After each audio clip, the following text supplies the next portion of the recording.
Maganda at mapagpalang araw! DJ Shan here!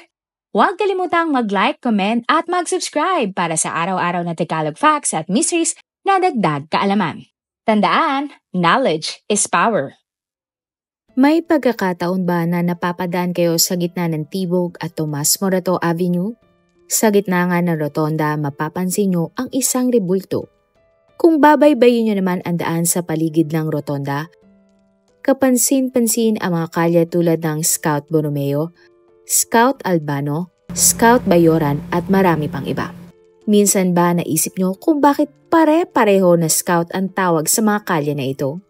Sa kwento natin ngayon, talakayin natin ang nakakalungkot na trahedya sa likod ng rebulto at sino nga ba ang mga tao na pinangalanan sa mga kalye ng Quezon City. Kapag ang isang bata ay tumungtong sa grade 4 hanggang grade 6 sa elementarya, hinihikayat sila na sumali sa isang organisasyon. Kapag lalaki ito, tinatawag na Boy Scout ang organisasyon na kanyang dapat salihan. Kapag babae naman, tinatawag siyang Girl Scout. Ikaw, naranasan niyo bang maging Boy Scout o Girl Scout? Masaya at makabuluhan nga ang pagsali sa Boy Scout dahil tinuturo sa isang bata ang pagiging makadiyos, makatao, makabansa at makakalikasan. Subalit sa mga nakalipas na taon, may mga lumabas na balita tungkol sa mga kabataan na naaksidente sa kanilang Boy Scout Jamboree. October 2004, 7 Boy Scouts ang aksidenteng nalunod sa San Joaquin, Iloilo. At December 2024 naman nang napabalita na 14 na Boy Scouts sa Zamboanga City ang nakuryente at 3 sa mga ito ay nasawi. Pero ang pinakamalaking trahedya na kinasangkutan ng mga Boy Scout ay nangyari nga ng July 28, 1963. Halos 62 taon na nga ang nakakalipas simula nang nangyari ang isang trahedya, kung saan 20 mga Boy Scout at 4 na Scoutmaster ang nasawi na kinatawan sana ng Pilipinas papunta sa Marathon, Greece. Ginanap kasi sa nasabing bansa ang 11 World Scout Jamboree. At bago nga lumipad ang 24 na Boy Scout, sila ay inimbitahan sa isang courtesy call kasama ang Pangulo ng Pilipinas noon na si President Diosdado Macapagal Arroyo sa Palasyo ng Malacanang. Ang mga nasabing Boy Scout ay sina Ramon Chito Albano, Patricio Bayoran Jr., Gabriel Borromeo, Roberto Castor, Henry Chutaco, Victor Diguia Jr., Jose Antonio Delgado, Felix Fuentabella Jr., Pedro Gandia, Antonio Limbaga, Roberto Lozano, Paulo Midranan, Jose Fermin Magbanwa, Romeo Ralos, Filamor Reyes, Wilfredo Santiago, Benesio Tobias, Antonio Torillo, Ascario Tuason Jr. at Rogelio Ibardolesa.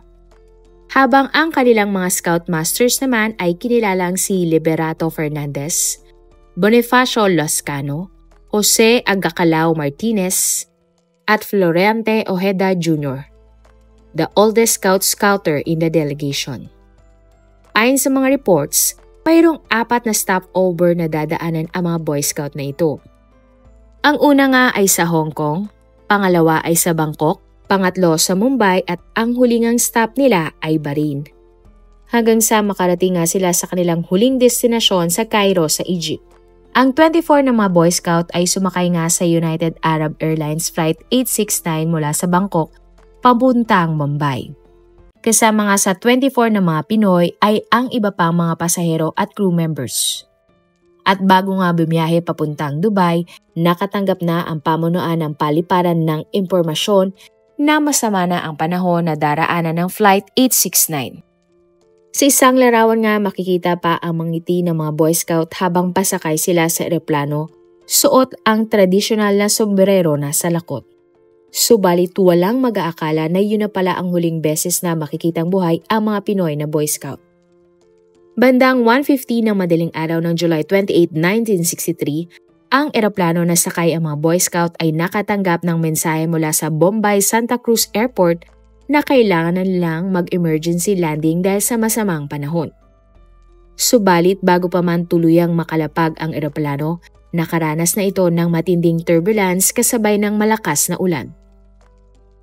At dahil nga dito, ang eroplano ay bumulusok sa Arabian Sea sa India. Mula nga noon, hindi na nakontak pa ng Bombay Santa Cruz Airport ang Flight 869. Agad namang nagsagawa ng search and rescue ang pamahalaan ng India. At dito na nga tumambad sa kanila ang kalunos-lunos na sinapit na mga pasahero ng eroplano.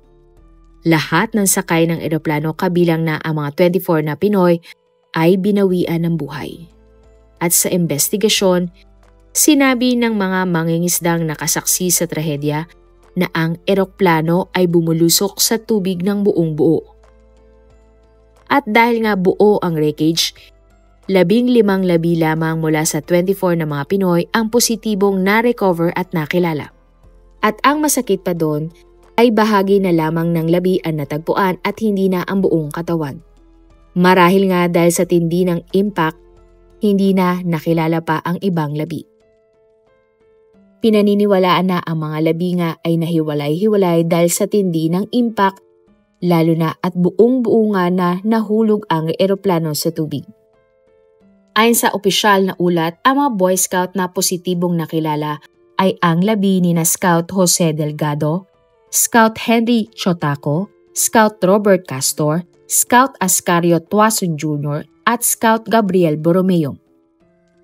Hindi nga makapaniwala ang naiwang pamilya ng 24 na mga Boy Scout sa nangyaring trahedya. Ayon pa sa kanila, sana nga ay panaginip lamang ang lahat.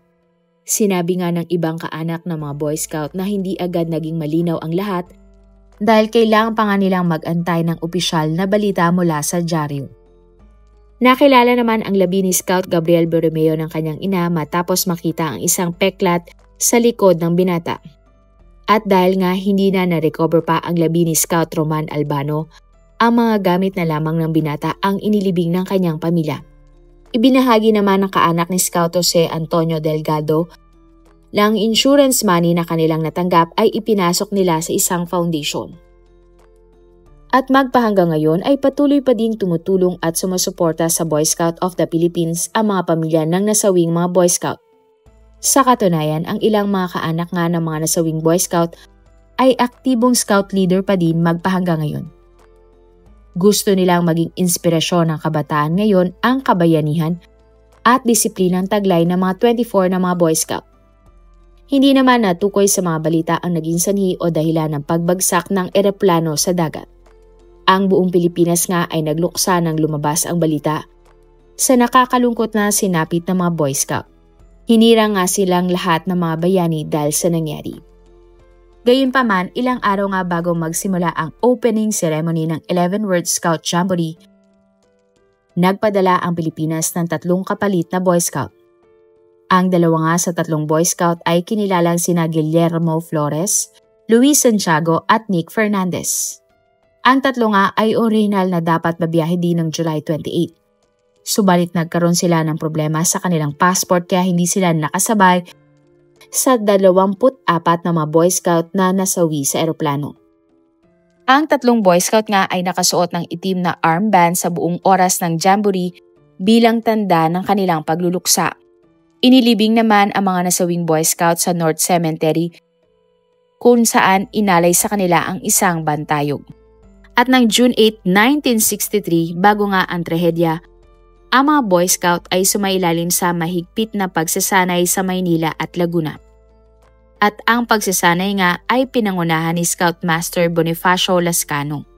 Napag-alaman na habang nasa stopover sa Thailand si Scout Romano Albano, ay nagsulat siya ng kanyang huling mensahe sa isang postcard. At ayon nga sa sulat, "Mahal na mga kapatid at mga kaibigan ko. Nakarating kami sa Bangkok ng 10:25 ng gabi ng ligtas at nasa mabuti namang kalagayan. Umalis kami sa Hong Kong bandang 8:45 ng gabi. Nagpadala ako ng postcard kay Tio Pati. Ipagdasal mo ko, salamat. Pag-ibig, halik at panalangin. Nagmamahal, Chito."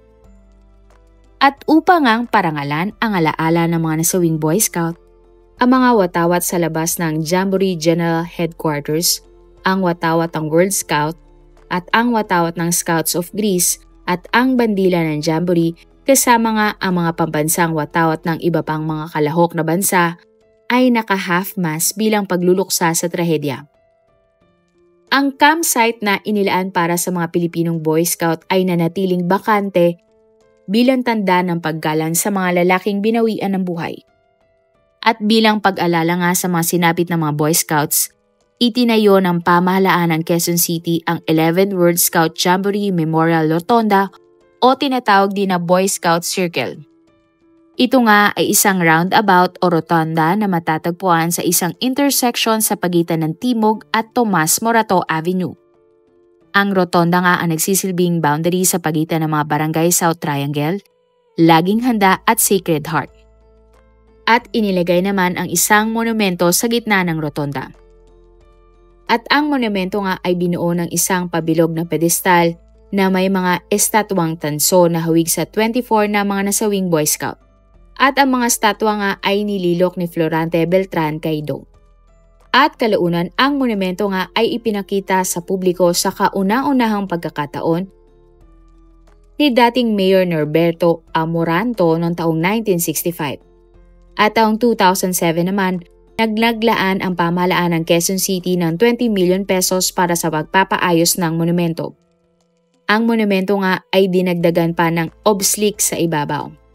At ang estruktura nga ay pagpaparangal kay Tomas Morato, ang unang alkalde ng Quezon City at kung saan pinangalanan nga ang Tomas Morato Avenue.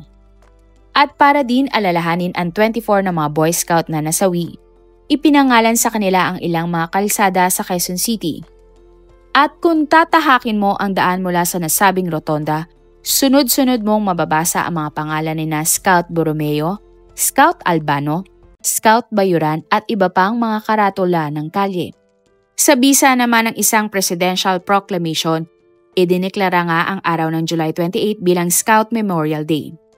Taon-taon, ginugunita ang Scout Memorial Day para bigyan ng pugay ang mga Boy Scout na pumanaw nga sa India ng taong 1963.